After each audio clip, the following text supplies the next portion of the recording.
What if the key to transforming your business was unlocking the leader within you? And what if shedding your old ways is exactly what you need to create the dream team, the dream life, and the dream business you've always wanted? Welcome back, action takers, to another episode of the IDKWTF I Was Doing podcast. I am your favorite accountability buddy, David B., and I'm here to cheer you through the highs, the lows, and all the messy in-betweens of building a business. If this is your first time tuning in, here's what we're all about. Every episode, we dive into a case study or interview of incredible entrepreneurs who turned their I don't know what the F I'm doing into I'm exactly where I'm meant to be. Today's guest is Emily Hawkins, a powerhouse fractional COO with a talent for turning chaos into streamlined systems and saving businesses from dripping money into the cracks. But what makes her story so magnetic is how she started. As a self-proclaimed terrible leader, she was overwhelmed and exhausted. But get ready to hear how Emily broke free from the corporate mold, built her first course, and then revolutionized her business by listening to what people really wanted. But this isn't just a story about spreadsheets or sales. It's about owning your own role as a leader, leaning into the hard truths, and building a legacy on your own terms. So buckle up, because Emily's journey is packed with practical wisdom, relatable struggles, and moments of aha that just might make you rethink your next step. So stay with us while we thank our sponsors, because this is one episode you do not want to miss. How can a single book be worth $1.5 million? In a hidden corner of the world, a collection of unparalleled wisdom has been discovered. This book, and the story behind it, has the power to revolutionize your approach to success. Written nearly a century ago and lost to time, this book contains the foundational principles that have shaped the lives of the most successful people in history. Only a select few have had the chance to see it, but now you can too. This isn't just a book, it's a priceless masterpiece that holds the key to unlocking your potential. Are you curious? Then go to idkwtfpodcast.com/book or click the link in the show notes below to see the full story and find out why this book is considered a priceless treasure, as well as how it can influence your life forever. Again, check it out at idkwtfpodcast.com/book. All right, and welcome back, action takers, to another episode of the IDKWTF I Was Doing podcast. I am once again your favorite accountability buddy, David B., and I am here with the incredible Emily Hawkins. You heard a little bit about her in our intro, but she's a fractional COO who actually helps small businesses really streamline their systems and processes, which really keeps more money in their business instead of letting it drip out into all the cracks that we know are there. And so thank you so much for being here, Emily. I'm really excited to talk to you. Well, thank you so much for having me, David. Why don't you kind of give us the quick rundown of kind of how you got into what you're doing from what you were doing before? Oh, wow. Well, I know that this podcast name is I didn't know what the F I was doing. And I feel like that was my journey from the very beginning. I was in the corporate world for 15 years. I never saw myself as somebody that would be an entrepreneur. I really thought that steady paycheck, that salary, the 9 to 5 was so perfect for somebody like me. Up until, about, I'd say 7, 8 years ago, I considered myself incredibly risk-averse. I technically still do, but my viewpoint on that's a little different, and I'll talk about that as well. But I spent 15 years there, and I was a terrible leader. I went from managing teams and just churning through people like it was my job to actually getting the chance to have sort of a do-over. So I had my son in 2015. He's my second child. And I came off maternity leave early because my team was falling apart. Came back to a team that was showing up late, leaving early, taking long lunches. We had emails coming at us from 17 directions of people that were unhappy. It was just a nightmare. So I, one day, just in a fit of disgust, I locked myself in my office and started writing a dream employee document. And when I pulled it up, I was like, They will never be late. They will never blah, blah, blah. And I looked at it after writing like 3 never statements. And I was like, well, that's not a dream employee. That's just a lot of things I don't want. So I deleted it out and I started over, and I had to sit with it because clarity is so important. And clarity is not in the don'ts and the have-nots. It's actually in the wills and the haves. And so I sat there for a minute, and then I just started writing. And I ended up writing 2 pages of conversations we would have, the work product they would put out, qualities, characteristics they would have, just all of these different things. And I was so excited for about 2.5 seconds until I realized that if that person or people showed up, was I the right person to lead them? And the answer was no. And that was when everything changed for me, because up to that point, I had been reading a ton of books. I had just immersed myself in books at the library, and I'd read about 26 books over the course of that year, trying to fix everyone else. And it took that exercise and that moment for it all to sink in. Yes, I'm a slow learner. That I was the problem, by the way. And by the way, every book told me I was the problem. They really say like you were the solution, right? They never say like you were the problem. But I kept thinking, well, no, that's not it. Like I want them to fix this person on my team and this person. And so in that moment, it came very clear to me that the real issue was me. I think there's a few really big points that you just kind of touched on. Number one is that it's really, really, really easy to say the things that we don't want. It's really easy to write down like, I don't want this, I don't want that. And especially to nitpick the people either on your team, your bosses, or your managers to say, I don't like this, I don't like that. But it is a lot harder to say, number one, this is what I do want, whether it's with my team, with myself, with my future, with my dreams and my goals. But I think it's so much more important to write down the things that we do want and that we are going for. And like you said, what's crazy, and I think this stops a lot of people too, especially on the newer entrepreneur side, when they see the things that they do want, when they are able to write that down, it's either, will I be able to be the person who can either accomplish that or maintain that? A lot of the times the answer is who we are right now is not that person. So we can either give up on the things that we want, or we can change ourselves into becoming the person who can embody those things that we actually do want. Is that kind of what you felt you had to do? 100%. I've never heard someone put it in such great eloquency. Yes, that's exactly it. And that is true. What you said is very true. And let's be real for a minute. That could have been a very big wake-up call, and like, I shouldn't be a leader.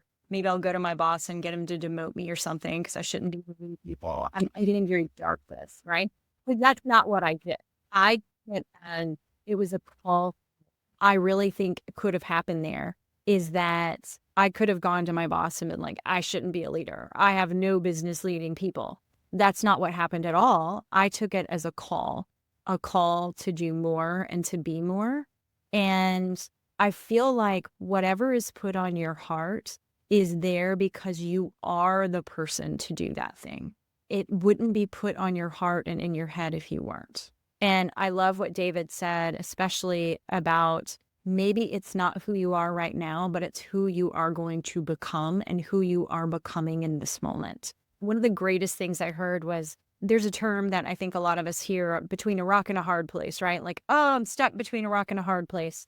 And somebody said, well, you know that a rock and a hard place is actually the perfect place for a snake to go because it helps them shed their skin.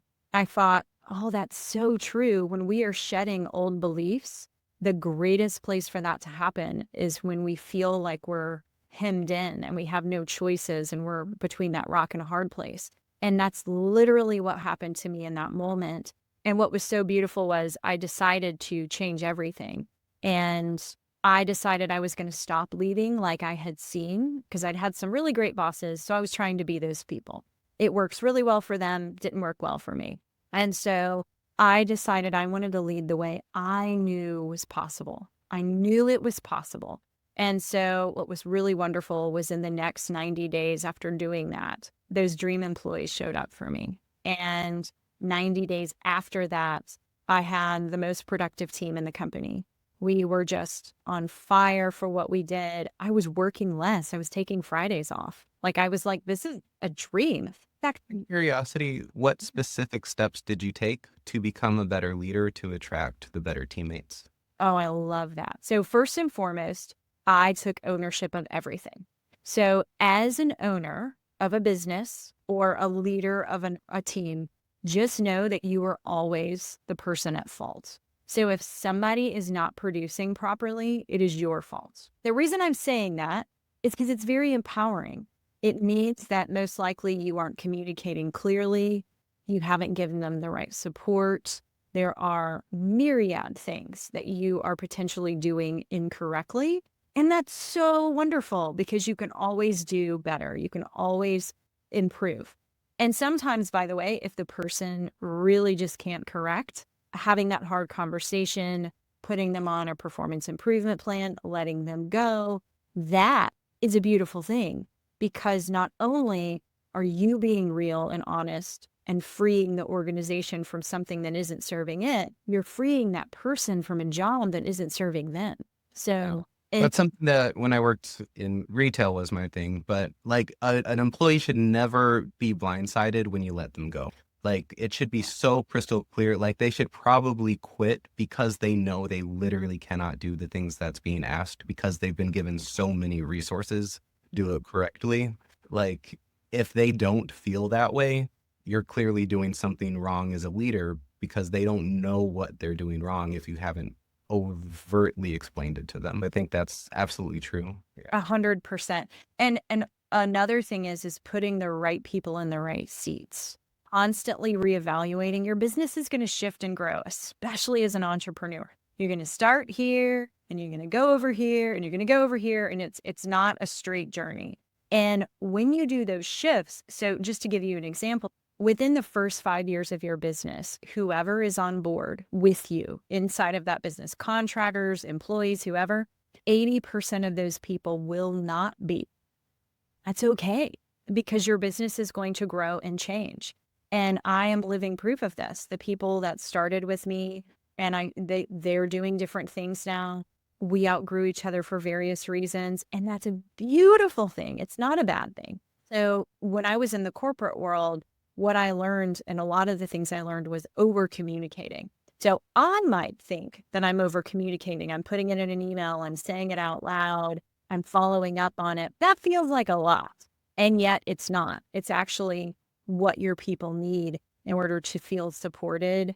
And I don't know about you, but I need to hear things more than once. I need to interact with something more than once. The average person needs to hear something 6 times before they make a decision or actually move forward. So why are your employees any different? And when I say employees, I do mean contractors or just anyone that's doing work inside of your business. You can hire people on Fiverr, and those can be your employees. Okay. So you went and you made these changes into your leadership style, your communication style, and you were able to manage a dramatically better team. But how did that lead you into starting your own business where you're actually helping other entrepreneurs grow and scale their businesses? How did you jump out of that corporate landscape? So the very people that I hired told me that I should be a life coach because of what I was doing. And as somebody that has 2 business degrees, I have an undergrad in supply chain, I have an MBA in global business.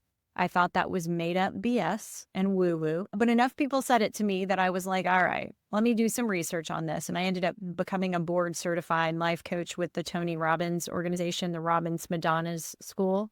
And I liked that because you actually had to sit for boards. I'm clearly somebody that thinks that you need to take tests to be good at something, which is kind of not true. That was like a fish finding water. It was like, oh, okay. So I have a degree in processes. I have another degree in global business and scaling things. But now I have the people component, the connection to all 3. And I knew that I can build a business because I'd done it before. And so I knew that I had the skills. And it was just finding the people and finding the interest in it. And this is where it gets interesting because I left the corporate world thinking I was going to help 100 people. That was the goal. Let me help 100 people. And I went around to other corporate people because I was a corporate person. So everyone in corporate would want what I want or what I had gone through. I'm almost positive, right? Well, nobody wanted it. Not a single person that I talked to wanted what I was selling. In fact, what they kept saying to me was, if you can help me get out of my current job, I would love to do this program with you. I'm just not in an environment where that would be something that people would allow me to do. It wouldn't work. I don't even want to grow in this organization. So enough people said that to me. And by the way, I was getting farther and farther out from having that corporate cushion of a paycheck that I was like, I'll paint somebody's house. Like, I don't care. I'll do anything. And enough people said it to me that I was like, this feels like a problem that I can easily solve, because I had taken this organization that I had just left from 1 to 25 people. I had interviewed thousands of people, it felt like, and I knew this process. I knew resumes, I knew interviews, I knew all of it. And I'm a process person anyway. So I went dark for a month, built the course, went out and started selling it. And that had some bumps in the road.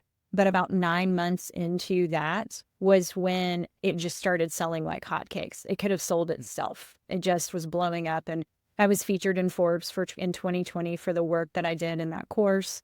It was amazing. Absolutely amazing. So just to kind of recap, you started because what you wanted to do was help people in their own companies grow within their own companies. Yeah. You found out that wasn't really what people wanted, and instead you helped people escape the corporate world and grow their own business.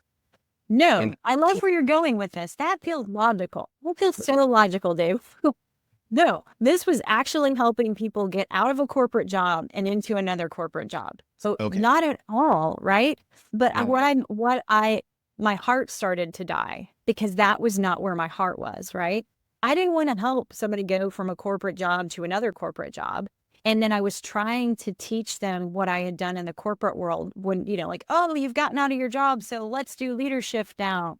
Nobody wanted it.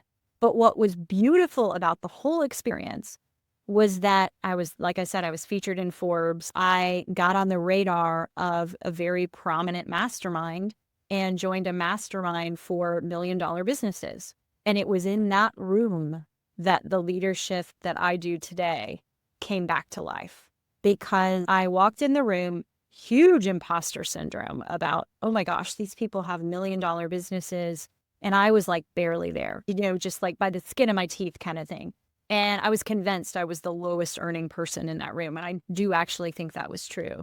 But I realized very early on why I was there. It was my ability to streamline processes, hone talent, over communicate. It was everything that I had done in the corporate world. And I started teaching it to other businesses that were in this mastermind.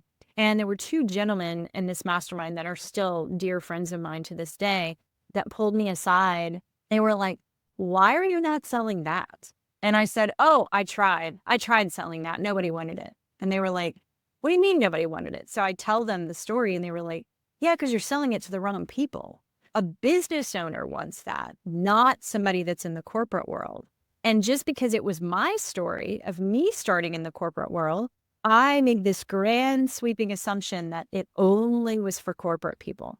So they actually recommended, why don't you pitch your program tomorrow? We were hopefully at an event to this group and sell it for $20,000. And at that point, my course was like $900. So the thought of selling something for $20,000 was just like, nobody wants this, right? Like I had so many limiting beliefs. So I was like, all right, I'll do it.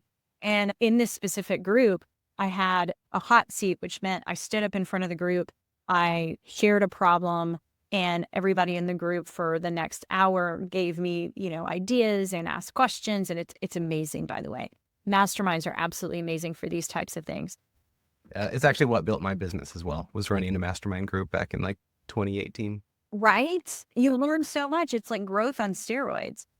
And so what ended up happening was I started talking about moving away from my course that had gotten me in that room, not promoting it anymore, and moving over to my leadership program, and how what I really wanted to do was beta test it with businesses. And so I said, what I'm looking for are beta testers that are willing to pay me $20,000 for me to embed myself in their businesses. 3 hands went up in that room. And I was like, you've got to be kidding me. I didn't say that out loud, but that was extraordinary. I just did not expect that. And then what I did over the next it was 6 months with each of those businesses, but within the first 3 months, I was like, oh my gosh, I'm learning so much because I got to be inside these businesses, seeing what was working and what wasn't. And I was able to figure that out and streamline it and simplify the hell out of these businesses, which gave me an amazing opportunity to one of the businesses I continue to work with. They wanted me to stay on as a fractional COO indefinitely. And I was like, sure, let's do it. The other two were like over the moon. They were like, this is amazing. What we were able to simplify. I found $30,000 of misuse in one of the businesses that they just didn't even know that they were spending on these systems they weren't even using. So there were just so many opportunities for these businesses to go faster and really streamline and amp up their communications. And so from there, after everything that I learned inside of those businesses, I already had the course. I just revamped it for businesses because I realized there was a certain cadence that I saw. And by the way, working with a business owner, they don't have gobs of time, right? They have a little bit of time. We got to have quick action. We got to have something that's meaningful, and it's got to impact as much as humanly possible. So being able to streamline all of that was huge. I'm really kind of curious, some of the details that are inside of the course, like some of the tips and tricks that you do give these business owners to streamline their business. Yeah. And then I want to kind of hear some of the other struggles that came on while you were kind of scaling and growing and revamping it. I think why don't we take a really quick break and then let's jump into hearing some of those stories as soon as we get back. Sounds amazing. Are you drowning in tasks, feeling stuck and overwhelmed, or just plain frustrated with your business? Have you been spending hours each day with no real results and confused about exactly what to do next? Are you feeling a bit lonely because you don't quite know how to find the support you're looking for? Well, I understand how you're feeling because I went through this for years. I'm David B., and I'm here to help with the best solution to get you out of this funk. Now, Tony Robbins says to create the product you always wish you had. And really, I always yearned for a knowledgeable friend who I could message for answers, hacks, or ideas. But all I found were $1,000 video courses or gurus charging the hundreds for an hour of coaching, where they ended up just trying to sell me something else anyway. That's why I created my monthly unlimited teamwork sessions, to give you the support I wished I had at a fraction of the cost and exponentially more value than anything out there that's similar.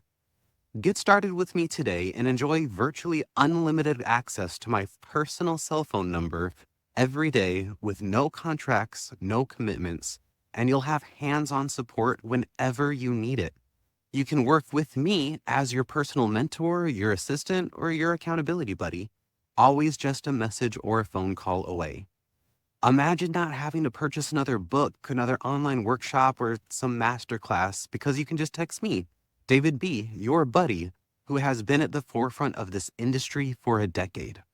And because this is so personalized and it's dramatically less expensive than you'd ever expect, spots are very limited. So don't wait. Go to idkwtfpodcast.com/David B. and say yes to your success today. And we're back. And so you just kind of covered that you created a few iterations of your course, let's say, right? And you were in a big mastermind. You were working with just some of the like-minded people at the same level you were at. And like I mentioned, being part of any mastermind is one of the, honestly, the best things that I think anyone, business owner, or just person can possibly do. I was actually first introduced into masterminds back in like 2007 or something absurd. Back when no one even knew what it was. It was just a group of guys we would get together. And that was so life-changing for me that I just fell in love with it and started my own back in like 2018. But so you were able to iterate, you were able to change things, you got some great feedback, and you developed a course that really worked for business owners, that looked into their business, stripped it apart, maybe kind of organized it better so you can take out what's not working and what is working. And so what are some of the common things that you see from business to business that typically needs to be fixed? Like, how do people go about fixing it? 100%. So I want to let everybody know that one of the biggest problems is that there are problems all over your business. And as a business owner, you want to fix all of them at one time. That is the biggest problem. And what I would say is break it apart and only do one thing at a time. And I've actually devised an assessment, and David actually took my assessment. It's very short. It's like 7 questions. You don't go deep on it. And I will share with you, I diagnose in there which part of your business you should focus on first. And not only do I share what you should focus on, but exactly what you should do. I give you 3 simple shifts that you can make inside of your business. I also do something like a little crystal ball of what happens if you don't change. So if you keep things the way they are in that specific area of your business, where it could go. You can access that at Emily Hawkins, the number 4, the letter U.com/performance. But I actually want to go through what the areas are because I do think it's incredibly important for everyone to know. I want to give any of my secret sauce away right here, right now, because it's really important for people to know that there is no wrong place in your business. It's not like, oh, well, if you're struggling here, just shut the doors, you're done. Like, no. It just means you're growing and that there's an area of opportunity for you.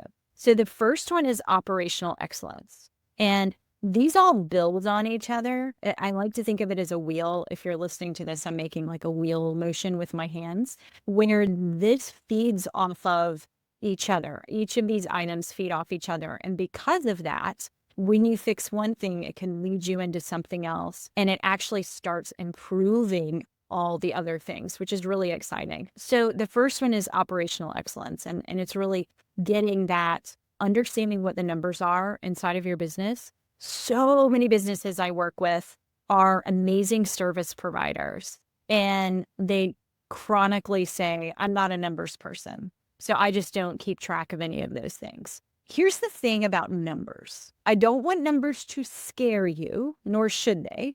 You really only need to track 3 to start with. You need to track how much money's coming in, how much money's going out, and the subtraction of those 2, also known as net profit. Basically, you want to know if more money is coming in than is going out. That's key. That's like first and foremost. If you are very new to business, that's all that matters at first, because so many of us buy so many things to start with that we don't realize we've just put ourselves upside down. So simple math, but what you measure grows. And so it's really important to be measuring these things. It also is objective. It does not mean that you are a bad person, that you were raised wrong, that you're dumb, that you're smart, none of that. It's just a number and it's a roadmap. Numbers give you guidance in terms of, should I keep going down this path because everything's working great? Do I need to make a U-turn because things aren't going so great? That's all it is. It's a roadmap. It's not an identity. So Just jump on one thing you said a second ago. The number one thing, one of the things that I see very common in my new entrepreneurs is they're always buying this new thing. They're going to get this new download, this new technology. I did it too, especially in 2020 when everything was on sale. They're always buying some new program they never learned how to use, some new social media marketing kit that like they never touch again, a new course that they never even finish. They're always spending money because they think something's going to be the next answer. I did too. We all did it. All of us have done it. And I'm here to say that there's no cutting the line. What you need to learn is what you need to learn. And it's okay if it takes you time. There's nothing wrong with that. You're on your own journey of learning. There is no quick fix, which I think is kind of exciting and freeing. But I remember that. I remember buying things and being like, this is it. This is the thing. And maybe it was. Maybe it solved a thing, but then something else opened up, right? So going back to operations, there are 2 pieces to operational excellence. One is your numbers. And the other piece is processes. Are your processes documented? And does somebody know how to do it without you around? So let's pretend for a second that David gets hit by a bus tomorrow. That's horrible. I don't want you to get hit by a bus. But could people on your team do various things without you? And the answer should be yes, I mean, I love Jim Rohn. I think he's amazing. He's been dead for, I don't even know how many years.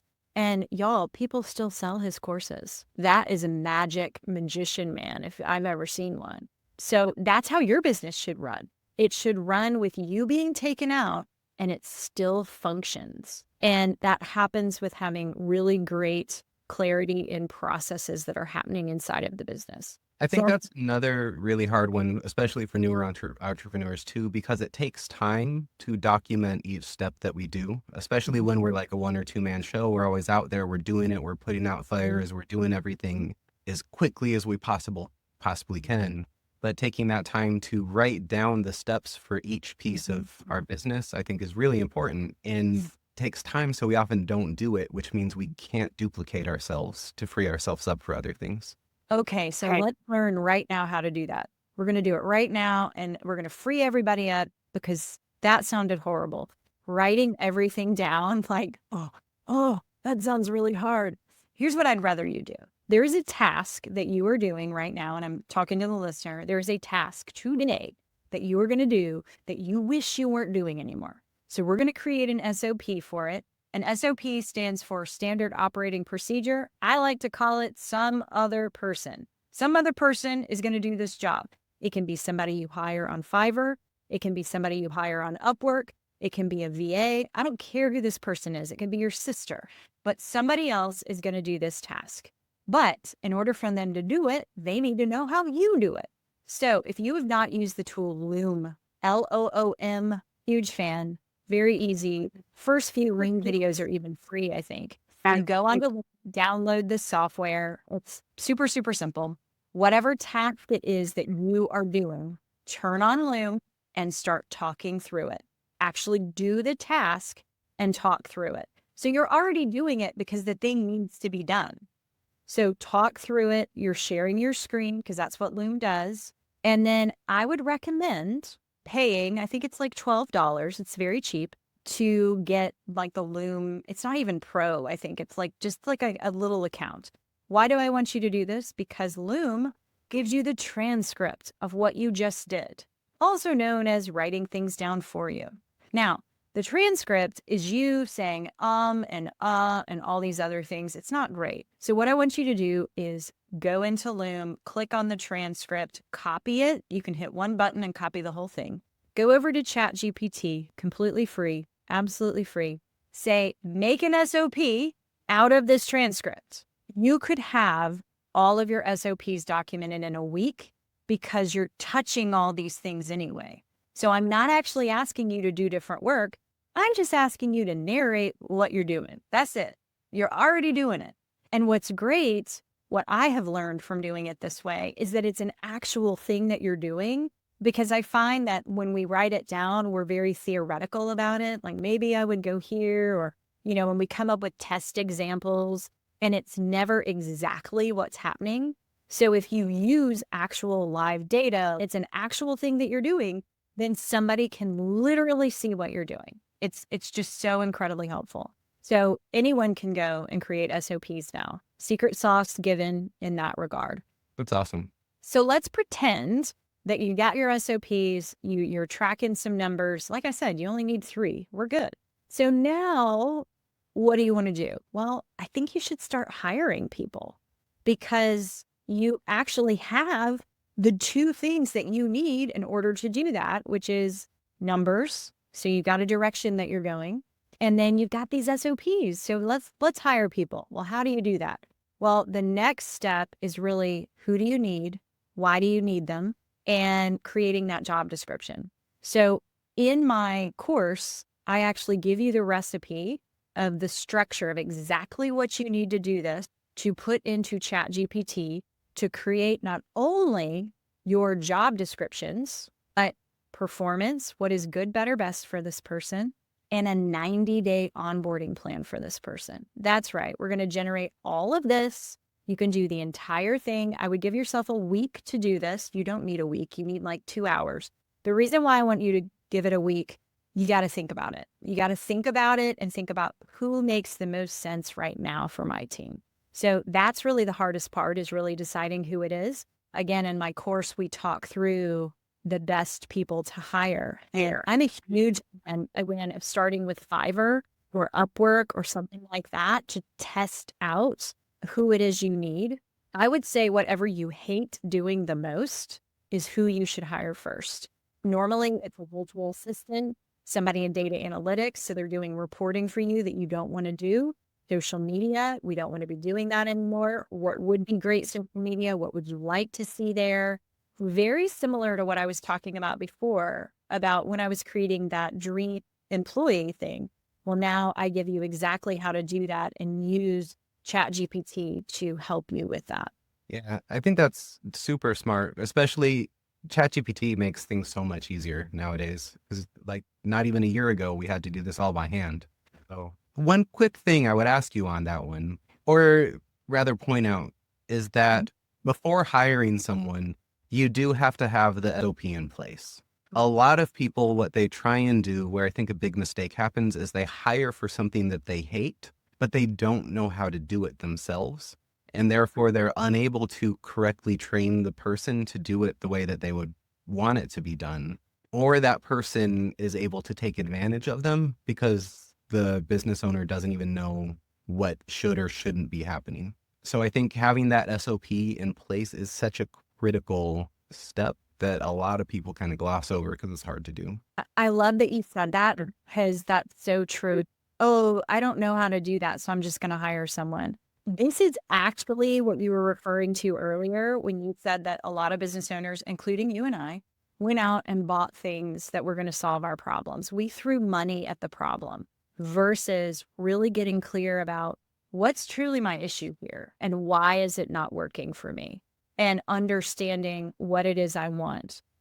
I agree. And that's actually why I have you create those SOPs before you hire people.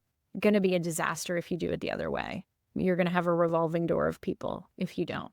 Another quote that I really like, and I really encourage people to go by as well, is whenever we think that we should be hiring for something, we probably should get a business coach first. A lot of times, because again, just like we were talking about, we think like we have all the stuff we need to do when we don't know how to prioritize it and we can't get it all done. So clearly I need to hire someone. More than likely, you need a coach to tell you how to either strip some stuff away, how to prioritize your tasks, and how to get those SOPs in place so that when you hire someone, they can be successful. I completely agree. And there's another piece of operations that we didn't talk about that I want to go back to, and it's the customer journey. If you flesh out your customer journey, meaning how do people find you? How do they interact with you? What happens in order for them to buy? How do you onboard? Like that whole thing. If you have that laid out, one, it makes creating SOPs and explaining your business to anybody you hire way easier, but it also helps you really dissect where problems are happening. Because so many business owners think that they have a problem with their course, their service, or whatever, because nobody's buying it. The problem is not with the course or the service. The problem is with your marketing, right? Because nobody's actually taking the course. Nobody's actually seen it. They're not getting there. So you're throwing the baby out with the bathwater. So I don't want that to happen. So that's really important. And that brings up a really good point that I actually have been wanting to ask you for a little while, because what you said in the first half is that you created a course and then it wasn't selling for you. And so what you did was you stuck with it for about 9 months. And then eventually it took off after about 9 months of continuing having that marketing stamina. I kind of want to hear a little bit more about that process. I think let's take one more quick short break. And then maybe you can tell me about that process. And then we'll dive into maybe some of the mistakes you made along the way and kind of what it looks like for you now. Love it. Let's do it. Are you drowning in tasks, feeling stuck and overwhelmed, or just plain frustrated with your business? Have you been spending hours each day with no real results and confused about exactly what to do next? Are you feeling a bit lonely because you don't quite know how to find the support you're looking for?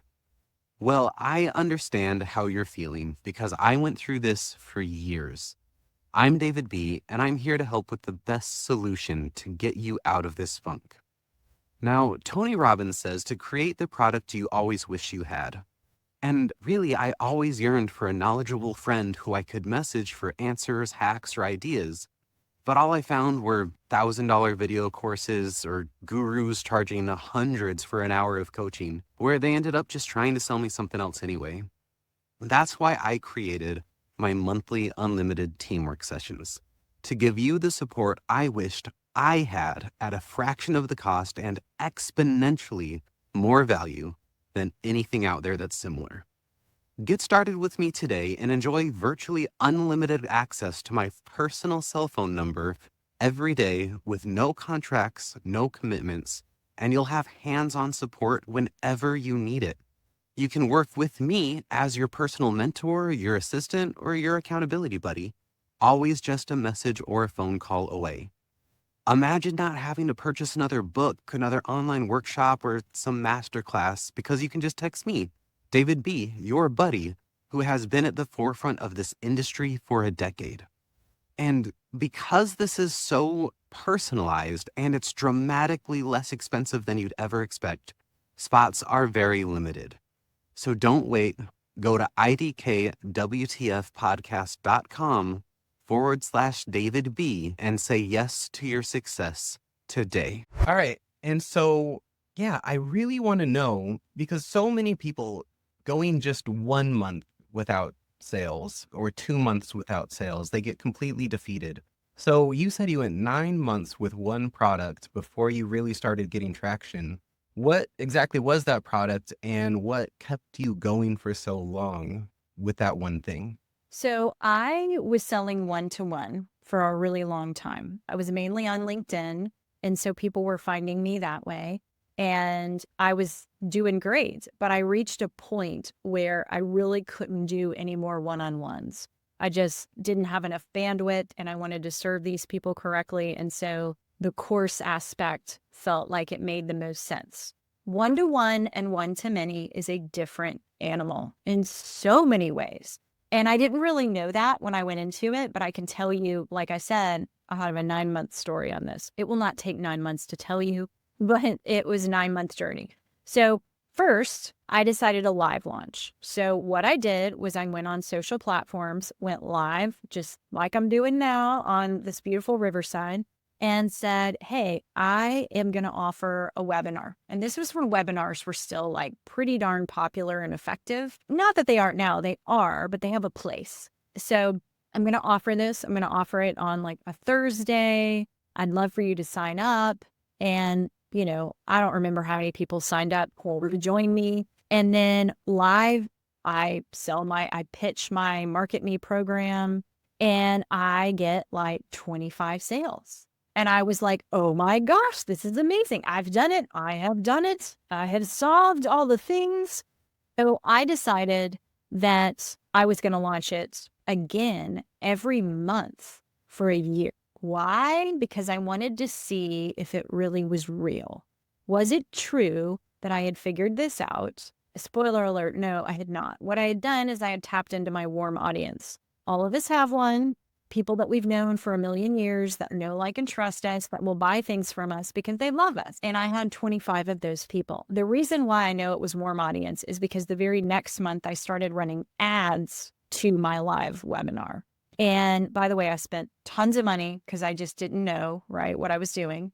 And not quite as many people showed up live, and 3 people bought. So I wasn't making money at all because of what I had spent on ads. So I was losing money. But what I realized was, okay, I have a leads problem and I need to solve the leads problem.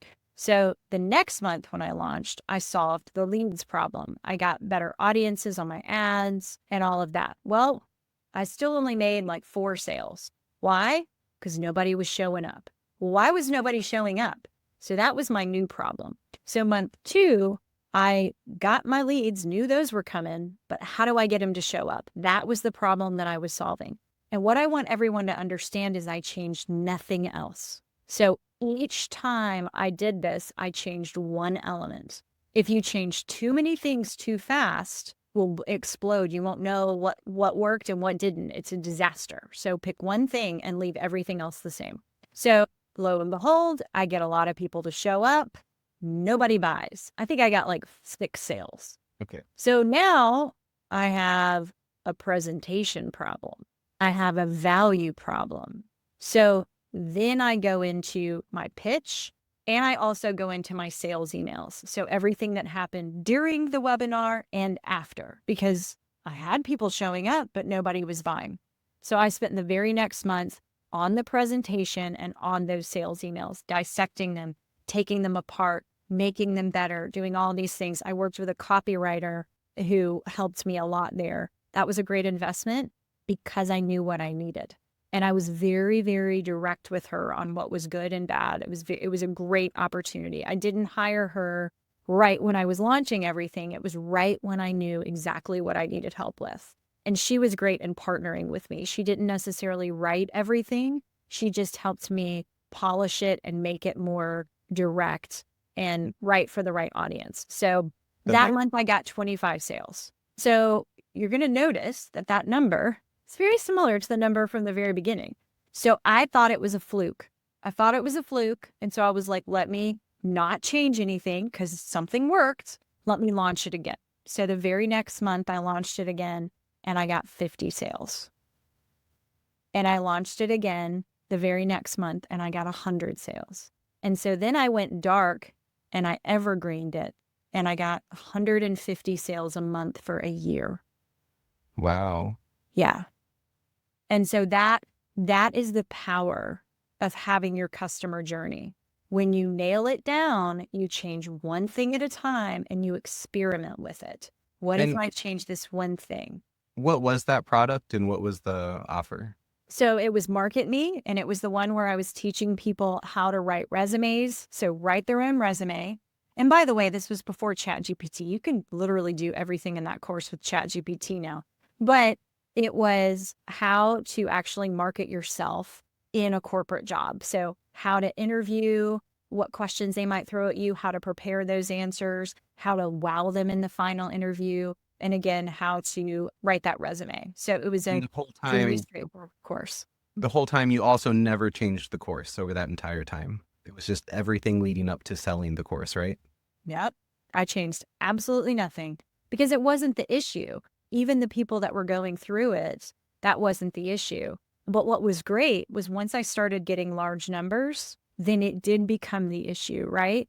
Because when you get that many people and they're asking you the same questions over and over again, you're like, oh, I need to add a lesson about that. I need to change this. I need to change how we do things in the course. But guess who was teaching me that? Paid people. And that was amazing. So let your customers tell you what you need. That was incredibly helpful. And I want to also say that that course picked up so much steam that the corporate world started taking notice, and several larger businesses asked for my course to be the course that when they let go of people, they get access to. And that's still going on today for several businesses. It's standalone, it's automated, it's going. And randomly I'll see, that I made money there and I'm like, oh yeah, that's amazing. I forgot that corporate partner's still in place. So that's kind of fun. And then out of curiosity, is that all through Kajabi also? Yes, the whole thing's through Kajabi. Love Kajabi. Absolutely love Kajabi. Well, that's really cool. I love that story because I think a lot of times, especially entrepreneurs, we're so go, go, go. We want to do stuff. We try a thing. It doesn't work. So we just trash it and then we try something completely different. And this is actually something that I've always done. And so what I've really started doing more, this is my thing. I'm going to stick with it and I'm just going to keep going more and more. And that's specifically what I'm doing with my podcast. And then I'm also launching a new product here in the next couple months. So it's really just having that stamina and being able to go with it and iterate each version of it and each step along the way. I think that's so huge. So it's really cool that you learned that and you had success from it. This is the story that we hear so often from just about everyone, from Dean Graziosi to Tony Robbins to really anyone who teaches anything about digital marketing. It's you have to, number one, have a little bit of stamina to keep going, to keep trying, to fail, but then to try again, because clearly like you said at the beginning, if you have a message inside of you that needs to be shared, you have like a calling that you feel like needs to be out there, it's there for a reason and people need to hear it. But it does take a little bit of work in order to get it in front of people. That's the difficult part, right? That we have to kind of endure through. And so I think it's beautiful how you laid that out just perfectly step by step. So that's something that did work really well for you. What I am curious, because this is the I didn't know what the F I was doing podcast. What are some times when you felt like either you didn't know what you were doing and maybe it led to a bad decision, or you had like a big failure that you might have thought you couldn't come back from? Oh, I love that. I love that so much. So what I will tell you is I think I held on to Market Me for too long. That's a true, honest to God answer.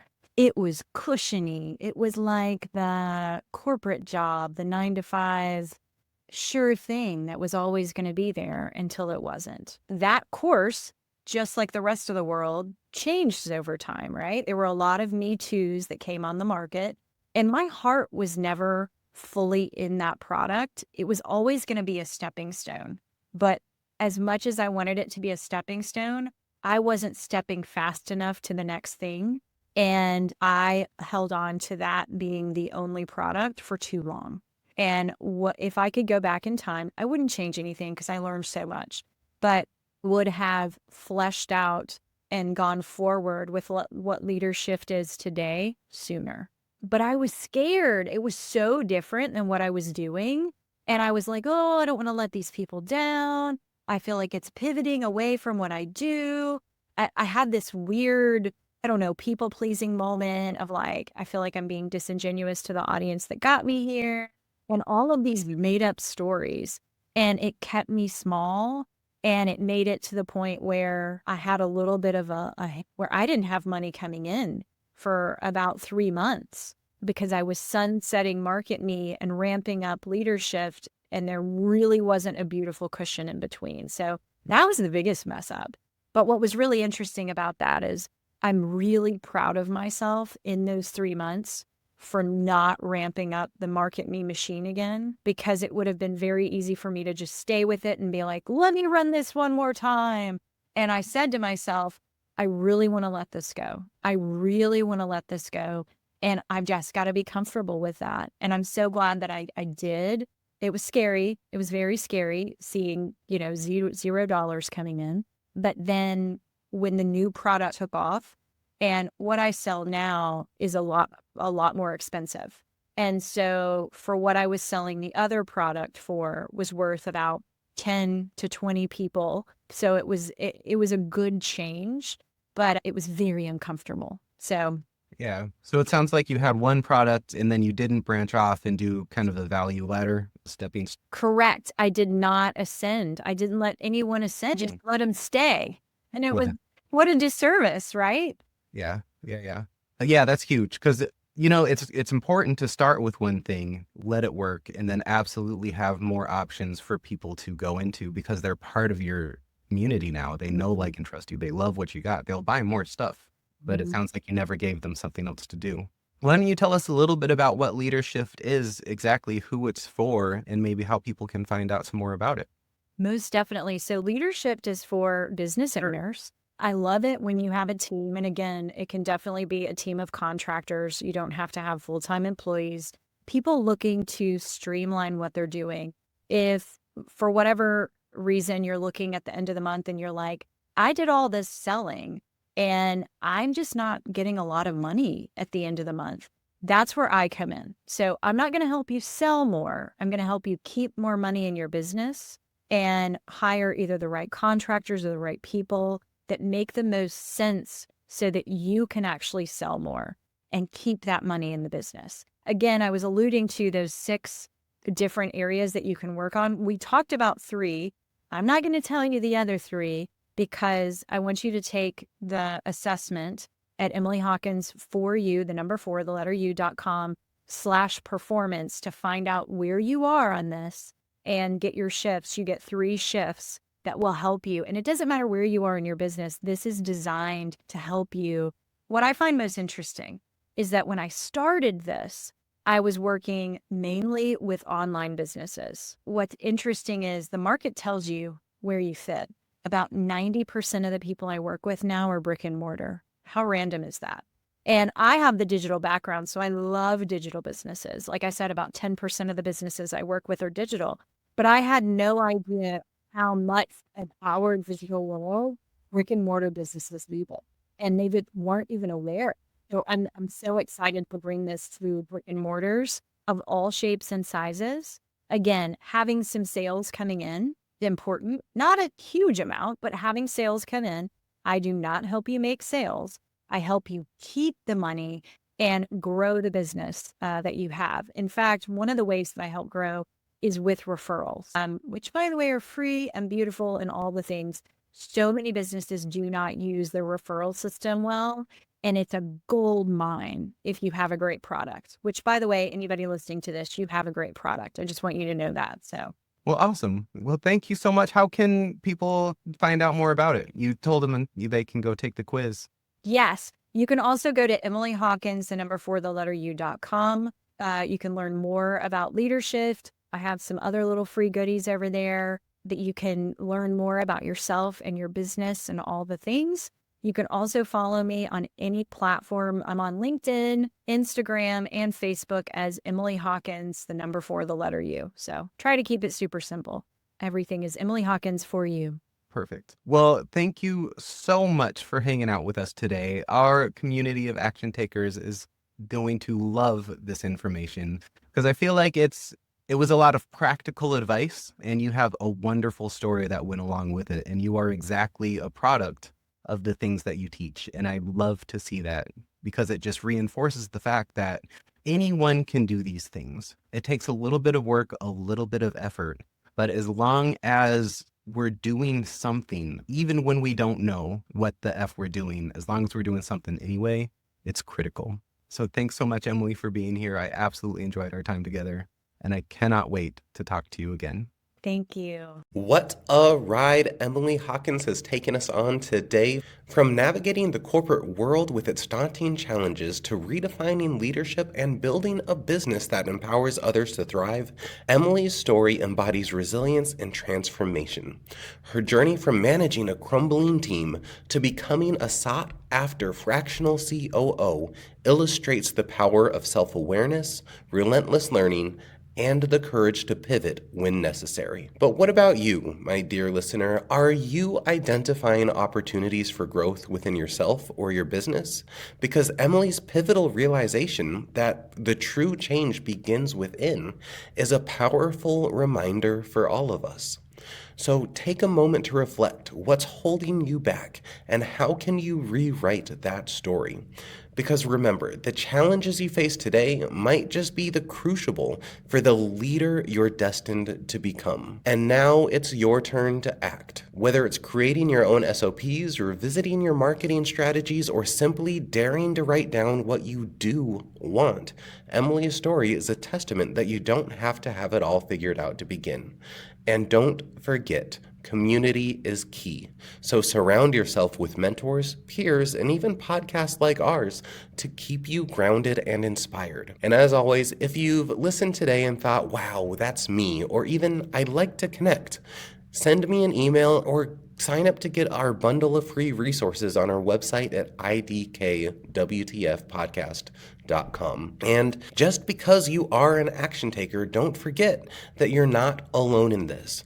We are in this messy, exciting journey together, and who knows, maybe one day we'll be telling your story on this very podcast.